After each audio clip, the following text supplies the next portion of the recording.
Thomas and Percy are good friends, but sometimes Percy teases Thomas about being frightened, and he doesn't like that at all. One evening, he was dozing happily, but Percy wanted to talk. "Wake up, Thomas. Are you dreaming about the time you thought I was a ghost?" "Certainly not. Anyway, I was only pretending to be scared. I knew it was you, really." Percy went on teasing him. "I hope the guard leaves the light on for you tonight." "Why?" asked Thomas. "I quite like the dark." "Oh, really?" exclaimed Percy. "I am surprised. I always thought you were afraid of the dark. I wonder why." Thomas decided to say nothing and went to sleep instead. Next day, Sir Topham Hatt came to see him. "I would like you to go to the harbor tonight. You have to collect something rather unusual." "What sort of something?" asked Thomas. "Wait and see," replied Sir Topham Hatt.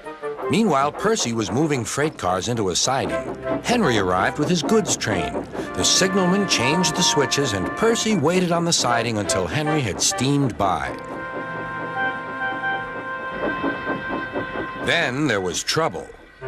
"The switches are jammed," called the signalman. "I can't switch them back for Percy. The workmen will have to mend them in the morning. It's too late now."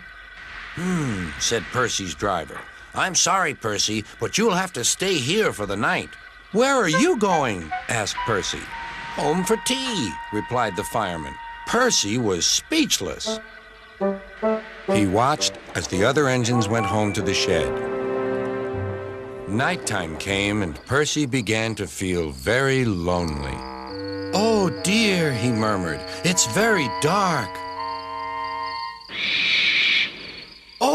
Oh, what's that?" It was only an owl, but Percy didn't realize this. "Oh, I wish Thomas were here too," he sighed. Thomas was waiting for his mysterious load at the harbor. Suddenly, there it was.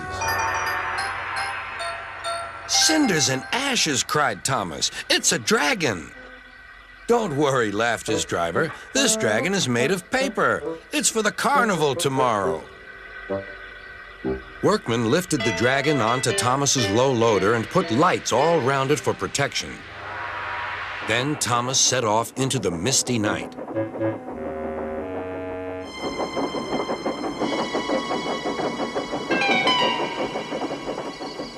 Percy was asleep on his siding and had no idea that Thomas was approaching him.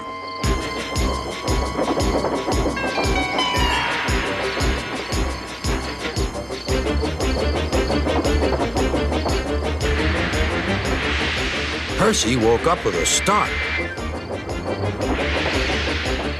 "Help!" cried Percy. "I'm not going to open my eyes until my driver comes." Next morning, the switches were mended, and Percy puffed back to the junction.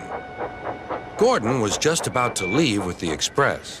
"You'll never guess what I saw last night." Gordon was in no mood for puzzles. "I'm a busy engine. I don't have time for your games." "I've seen a huge dragon. It was covered in lights." Gordon snorted. "You've been in the sun too long. Your dome has cracked." When the other engines heard the news, they laughed too. "Look out, Percy," chuckled James, "or the dragon may gobble you up." "No one believes me," huffed Percy. "Maybe I did imagine the dragon after all." But Percy soon found out that he hadn't. "Help! Save me!" cried Percy. "It's all right," whistled Thomas, and he explained about the carnival. "By the way, how was your night out?" Percy decided to tell Thomas the truth.